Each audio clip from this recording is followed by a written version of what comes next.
Isaiah chapter 37. And it came to pass, when King Hezekiah heard it, that he rent his clothes and covered himself with sackcloth, and went into the house of the Lord. And he sent Eliakim, who was over the household, and Sebna the scribe, and the elders of the priests covered with sackcloth, unto Isaiah the prophet, the son of Amos. And they said unto him, Thus saith Hezekiah, This day is a day of trouble, and of rebuke, and of blasphemy. For the children are come to the birth, and there is not strength to bring forth. It may be the Lord thy God will hear the words of Rabshakeh, whom the king of Assyria his master hath sent to reproach the living God, and will reprove the words which the Lord thy God hath heard. Wherefore lift up thy prayer for the remnant that is left. So the servants of King Hezekiah came to Isaiah, and Isaiah said unto them, Thus shall ye say unto your master, Thus saith the Lord, Be not afraid of the words that thou hast heard, wherewith the servants of the king of Assyria have blasphemed me. Behold, I will send a blast upon him, and he shall hear a rumor and return to his own land. And I will cause him to fall by the sword in his own land. So Rabshakeh returned, and found the king of Assyria warring against Libnah, for he had heard that he was departed from Lachish. And he heard say concerning Tirhakah, king of Ethiopia, He is come forth to make war with thee. And when he heard it, he sent messengers to Hezekiah, saying, Thus shall ye speak to Hezekiah, king of Judah, saying, Let not thy God, in whom thou trustest, deceive thee, saying, Jerusalem shall not be given into the hand of the king of Assyria. Behold, thou hast heard what the kings of Assyria have done to all lands by destroying them utterly, and shalt thou be delivered?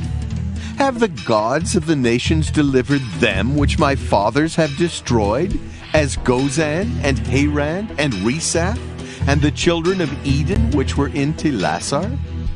Where is the king of Hamath, and the king of Arphad, and the king of the city of Sepharvaim, Hena, and Iva? And Hezekiah received the letter from the hand of the messengers, and read it. And Hezekiah went up unto the house of the Lord, and spread it before the Lord. And Hezekiah prayed unto the Lord, saying, O Lord of hosts, God of Israel, that dwellest between the cherubims, Thou art the God, even thou alone, of all the kingdoms of the earth. Thou hast made heaven and earth. Incline thine ear, O Lord, and hear. Open thine eyes, O Lord, and see, and hear all the words of Sennacherib, which hath sent to reproach the living God.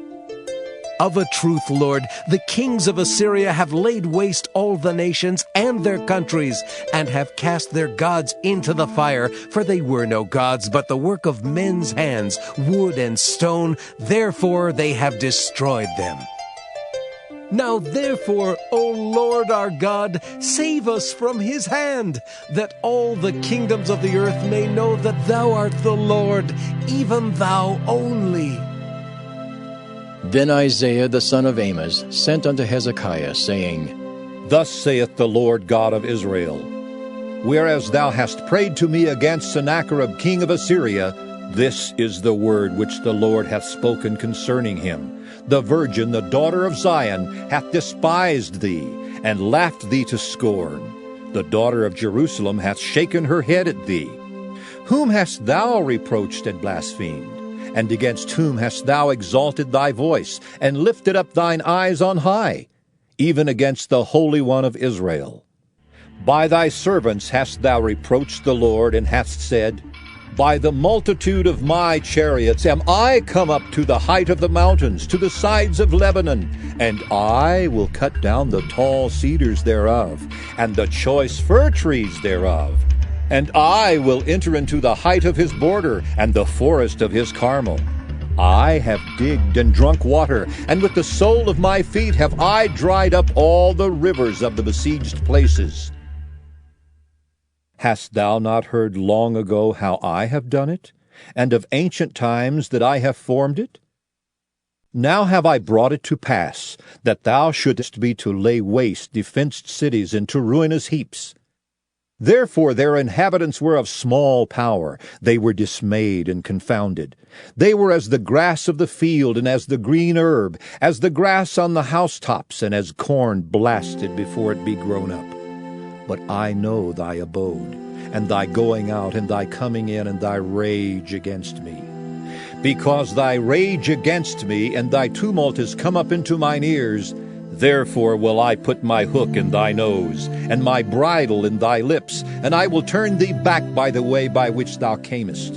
And this shall be a sign unto thee. Ye shall eat this year such as groweth of itself, and the second year that which springeth of the same, and in the third year sow ye and reap, and plant vineyards and eat the fruit thereof. And the remnant that is escaped of the house of Judah shall again take root downward and bear fruit upward. For out of Jerusalem shall go forth a remnant, and they that escape out of Mount Zion. The zeal of the Lord of hosts shall do this. Therefore thus saith the Lord concerning the king of Assyria, He shall not come into this city, nor shoot an arrow there, nor come before it with shields, nor cast a bank against it.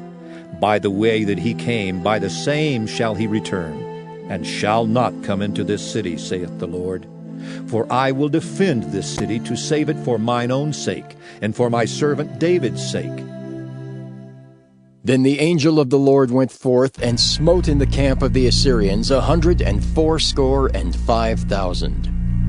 And when they arose early in the morning, behold, they were all dead corpses. So Sennacherib king of Assyria departed, and went and returned and dwelt at Nineveh.